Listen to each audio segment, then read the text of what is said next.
आणि महाराष्ट्राच्या राजकारणाचा विशेषतः पश्चिम महाराष्ट्राच्या राजकारणाचा कालपासून केंद्रबिंदू ठरलेल्या व्यक्तिमत्वाशी आपण बोलणार आहोत। माजी मुख्यमंत्री वसंतदादा पाटील यांच्या तिसऱ्या पिढीनं काँग्रेसची साथ सोडली आहे। बरोबर आहे, आम्ही बोलतोय प्रतीक पाटील यांच्या बाबत। प्रतीक पाटील आपल्या सोबत आहेत।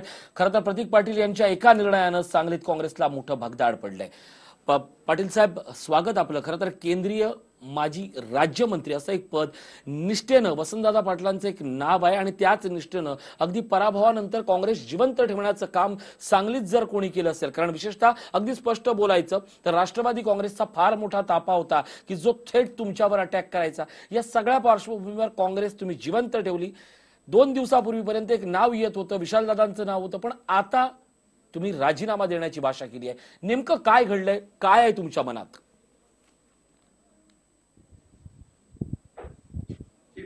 सांगलीमध्ये थोडीशी चर्चा एक वेगळ्या पद्धतीची चालू आहे आणि आज पक्षांतर्गत पक्षामध्ये जर विचार केला तर सांगलीची सीट ही निवडून येऊ शकत नाही, सांगलीची सीट वीक आहे, अशा पद्धतीने आपण ते अलायन्सला द्यायची अशी एक चर्चा या ठिकाणी सूर लागलेला आहे। त्या सुरेच्या विरोधात किंवा त्याच्या मध्ये कुठंतरी आमच्याकडे जे नेतृत्व नाही अशा पद्धतीने कुठेतरी कमी पडले होते काय, म्हणून आम्ही जाऊन त्यांच्यापर्यंत पोहोचलो।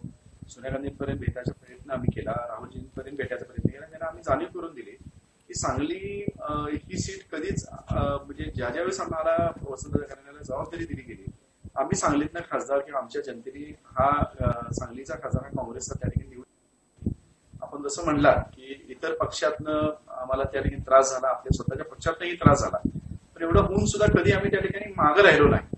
मागची निवडणूक जी होती ती साधारण म्हणजे मोदींची लाट होती, त्या लाटेमध्ये नंदुरबार सारखी आणि सांगलीसारखी दोन्ही सीटा या पारंपरिक काँग्रेस पालिकेला होत्या, हे आम्ही हरलो।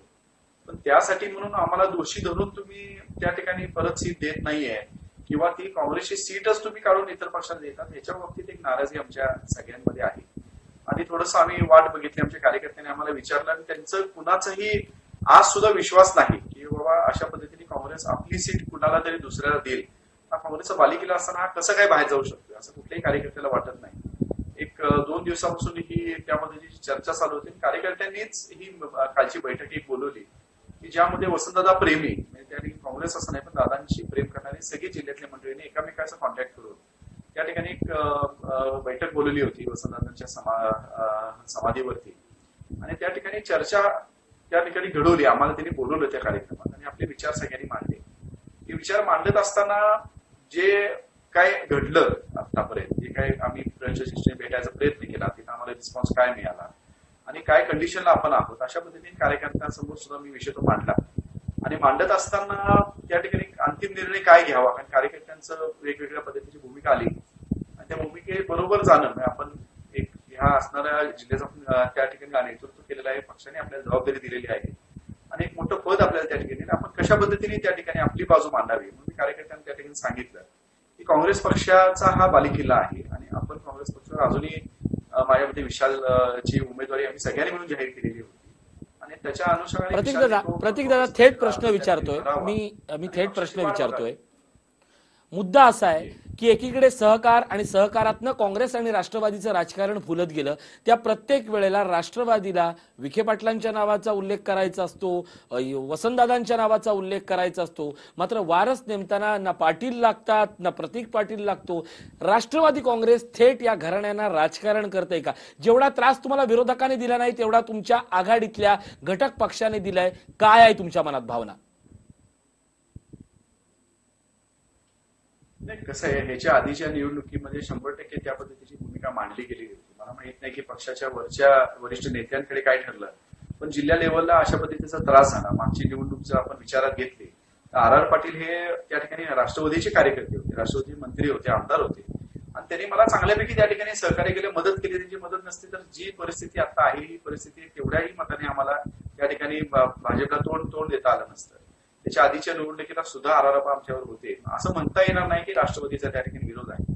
आज आमचा जो भांडण आहे किंवा आमचा जो वाद आहे हा थेट आमच्या स्वतः पक्षाशी आहे आणि आमचा वाद हा सरळ आहे की आज मला दिलेली जबाबदारी किंवा आमच्या घराला दिलेली किंवा सांगलीत असणाऱ्या काँग्रेसला दिलेली जबाबदारी काँग्रेसने कधीही ती काँग्रेसची सीट निवडून देत असताना आम्ही कमी काही त्या ठिकाणी केलेलं नाही। मागची सीट हे मागचे इलेक्शन वगळता आणि आज ही सीट दुसऱ्या पक्षाला द्यायची पाळी तुम्ही का आणा लागलाय? हा अन्याय तुमचा रोग तुमच्या प्रदेशाध्यक्षांवर आहे की राष्ट्रवादीच्या प्रदेशाध्यक्षांवर आहे?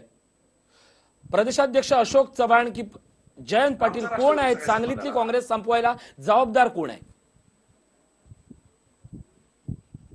नाही, स्पष्टपणे मी सांगेन की माझ्या पक्षाशी हा निगडीत विषय आहे. मला त्या ठिकाणी जयंत पाटलांचाही मग विषय आपण त्यात अशोक उल्लेख करायचा चव्हाणांचं आहे. नाव गृहीत धरूया का या राष्ट्रवादीचा संदर्भात? घ्यायचा नाहीये. अशोक माझा पक्ष चव्हाण आहे.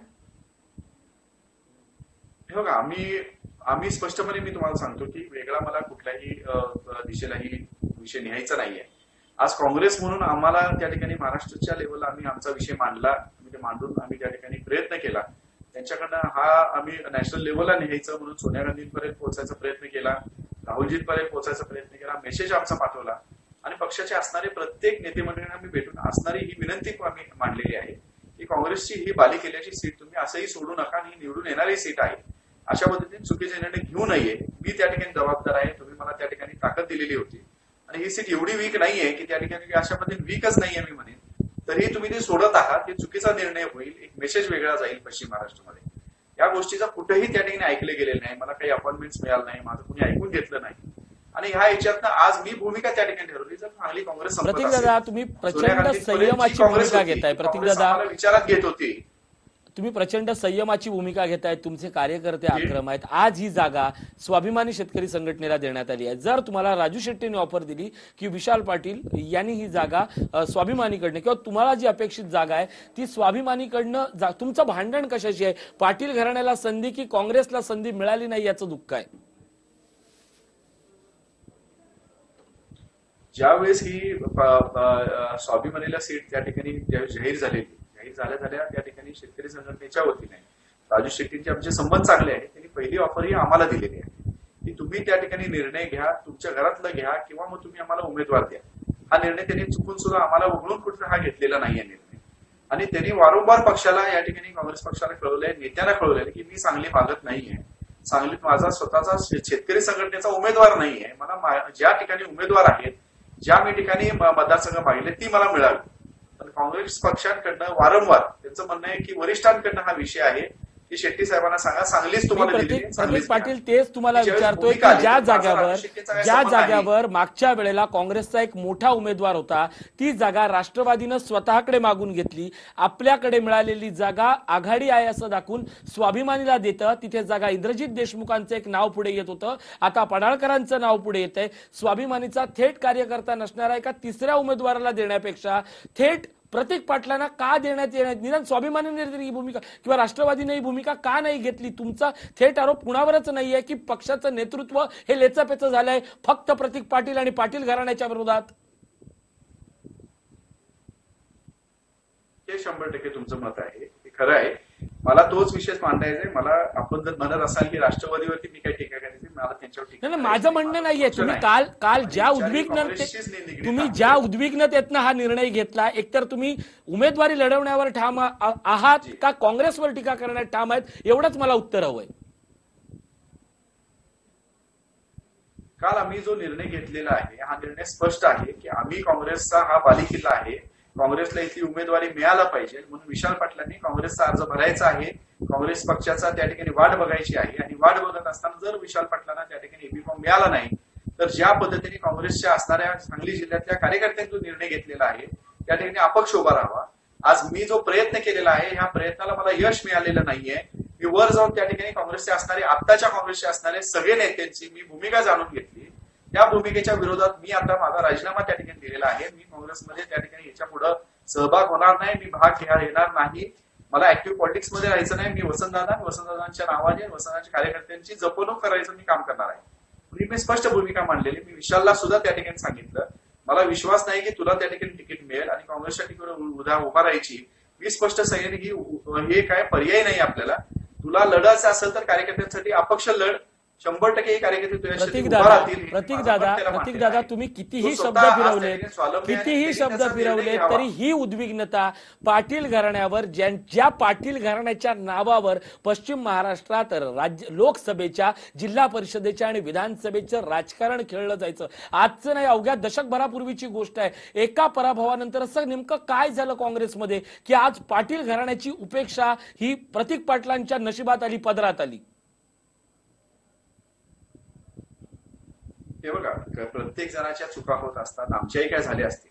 पण आज मी स्पष्टपणे भूमिका मांडतो, हा मी नाहीये, वसंतदादांचा घर म्हणून आम्ही नाहीये, हा वसंतदादांचा जिल्हा आहे. आज महाराष्ट्रात वसंतदादांनी काम केलेलं आहे. महाराष्ट्रात प्रत्येक तालुक्यामध्ये प्रत्येक जिल्ह्यामध्ये वसंतदादांना मानणारा गट आहे. 100% आज वसंतदादांची जपणूक म्हणून वसंतदादांचं घर नाही तर वसंतदादांचा जिल्हा आहे. हा जिल्हा त्यांनी दाखवून दिलाय आम्ही आतापर्यंत की वसंतदादांच्या असणाऱ्या या जिल्ह्याने कायम काँग्रेसला उमेदवार दिलाय. आज हे वेगळंपणा दिसतंय म्हणून आज आमचा हा सगळा उद्रेक आहे. आणि हा माझा जो आहे, माझा स्पष्टपणे आपल्याला मी परत आणि सांगतो, मला कुठेही वेगळ्या दिशेला न्यायचं नाहीये. सोनिया गांधींपर्यंत हा आमच्या विश्वासाने हे आमचं घर त्या ठिकाणी राहिलं, आमचा जिल्हा राहिला. हा आता सोनिया गांधीनंतर हा सगळा बदल घडलेला आहे. त्या बदलाच्या विरोधात मी त्या ठिकाणी ह्या असणाऱ्या काँग्रेस पक्षातनं, ह्या जुन्या नवीन का असणाऱ्या काँग्रेस पक्षातनं मी त्या ठिकाणी राजीनामा दिलेला आहे. मला परत ह्या काँग्रेस पक्षात जायचं नाही. फक्त एकच महत्वाचे प्रश्न उपस्थित होत आहेत या सगळ्याच्या निमित्तानं की यापुढे प्रतीक पाटील काय करणार आणि अर्थात ते आगामी काळात आम्हाला नक्की दिसेल. धन्यवाद प्रतीक पाटील, आमच्याशी बोलल्याबद्दल. आपल्यासोबत होते काँग्रेसचे माजी मंत्री आणि महाराष्ट्रातल्या काँग्रेसच्या राजकारणातलं एक मोठं नाव प्रतीक पाटील. हा व्हिडिओ तुम्हाला आवडला असेल तर असे आणखी व्हिडिओ पाहण्यासाठी TV9चं YouTube चॅनल सबस्क्राईब करा, बेल बटण दाबा. ताज्या घडामोडींसाठी लॉग ऑन करा tv9marathi.com.